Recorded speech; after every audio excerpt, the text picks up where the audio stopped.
In the last episode of this series, we began to talk about moving the torso through space, but we came to a common and seemingly strong counter-argument to what I've been proposing. I said we would like to maintain the flatness of the frontal plane and prevent rounding or arching of the back line when leaning, and also that we should maintain the ribcage high above the pelvis throughout the movement. The counter-argument says it's not desirable to lean in the same way all the time, that is restrictive and rigid. What is truly good posture is freedom of movement, comfort and ease in activity, not trying to force yourself to follow strict rules. This sounds like a strong counter-argument, and in some ways it is. The problem is that this counter-argument more accurately describes people's current condition than what I'm proposing. This idea that we should not lean in the same way all the time is particularly interesting because most people lean forward in the same way all the time. Most people will immediately move their lower sternum and lower ribs forward much more quickly than their upper sternum when they lean, which will rotate the ribcage and shorten the torso in a way I've described multiple times in this series. And they will do it every time they lean forward. No matter what situation they're leaning in, their entire conception of leaning forward is to push the lower sternum and lower ribs forward very quickly. So if you believe that people should not lean in the same way all the time, then you must also believe that there is something wrong with how people are currently leaning. You certainly could not describe people who lean in the same habitual way over and over as moving freely. Quite the opposite, there is nothing more restrictive than repeating a habit without the ability to stop.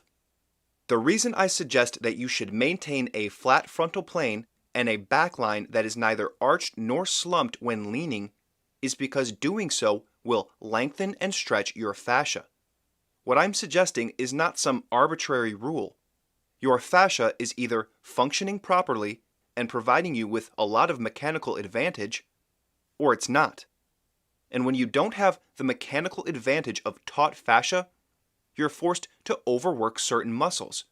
You're forced to apply a large amount of misdirected effort, and you will have to heave yourself out of a chair instead of just sitting up out of it. If we return to the concern about freedom, we can ask a very simple question. Can a person who is free in their movements, can a person who doesn't apply rules to their movements but instead does what is easy and comfortable, can they choose to lean their torso in a different way? Could they choose to lengthen their fascia and lean without bending their torso? No, the answer is they cannot. The choice to lean without bending does not exist for most people. That's not to say they couldn't learn to lean without bending, but most people, as they are currently composed and with their current knowledge, could not orchestrate the movements needed to lean without bending and shortening their torso. How is that freedom? Because a person who has trained to gain the ability to lean with their fascia taut can absolutely choose to lean in a different way. They could choose to bend and shorten their torso if they desired to. They do possess a choice. The rules I'm suggesting for movement are not shackles. They are guidelines for using the fascia in your body to its full potential. These guidelines will not prevent you from having choices in how you use your body. They will provide you with a basis to actually control those choices. They are the route to breaking free from the restriction of your habitual movements. But there's another part of this counter-argument that must be addressed. Are ease and comfort reliable guides towards better movement? I can tell you that people will display quite a bit of ease in making movements that they habitually make.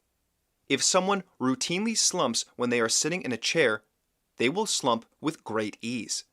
It's second nature for them, and they will likely say that their habitual slump is comfortable. What is easy and comfortable for us is whatever we're used to doing. That's not to say that most people's habits don't frequently lead to pain and discomfort. They absolutely do. But people don't change their habits easily. Even if someone knows they are sitting poorly and that is causing them pain, they don't change how they sit. In their mind, it's easier to sit the way that they're used to. It's more comfortable to sit in the familiar slump than to try to sit upright and tall. Trying to sit without slumping would be unusual and uncomfortable. It would be a struggle. No, in my opinion, ease and comfort are not reliable guides to using your body better or to avoiding pain in the long run. You'll feel ease and comfort when you make your habitual movements, at least for some time. But as you age, you will likely see your habitual movements lead to pain and discomfort. Your habitual slump, which feels so comfortable, will lead to pain that is at best annoying and at worst unbearable. Chasing immediate comfort and ease is a path to discomfort and pain in the long run. However, if you trained to make your general patterns of movement good, then they too would come to feel comfortable, and with time, you would coordinate your movements properly with more and more ease. So if you desire genuine ease and comfort in the long run, your aim should be to learn how to use your body properly, not to do what's easy and comfortable for you now as you're currently operating. The rules that I'm suggesting for moving the torso might seem like a lot to consider to begin with. It might seem like they're robbing you of your ability to move freely. But what they are really taking from you is your ability to move mindlessly. They are taking away your carelessness in movement, and perhaps carelessness sometimes feels like freedom. But freedom is having the ability to choose. Freedom is having control over yourself, and not being a slave to your habits. When you begin to implement the concepts I've laid out in your movement, you will move with less ease to begin with. You will have strange sensations, and movements will not feel as comfortable as the habitual movements you are used to. This is to be expected, as I'm asking you to move your body in ways that you have never done before. Why would you show ease at doing something you've never done before? To change your posture, you have to change the movements that you're making. You have to change, and change is rarely easy. And so I must say, I reject the notion that ease and comfort are any kind of reliable guide towards better posture. Making new movements will often feel quite strange and uneasy at first. But if those new movements are the correct ones, the ones that will allow you to rely on the mechanical advantage of your taut fascia, then in the long run, you will experience genuine comfort in your movements. But now we must address another problem.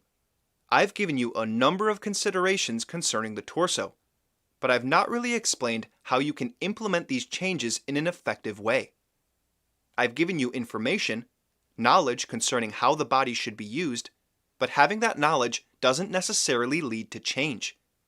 Even if you know what is a bent torso and what is an unbent torso, mere possession of that knowledge will not change you.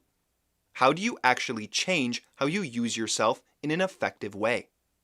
Tune into the next episode, and we will continue our journey.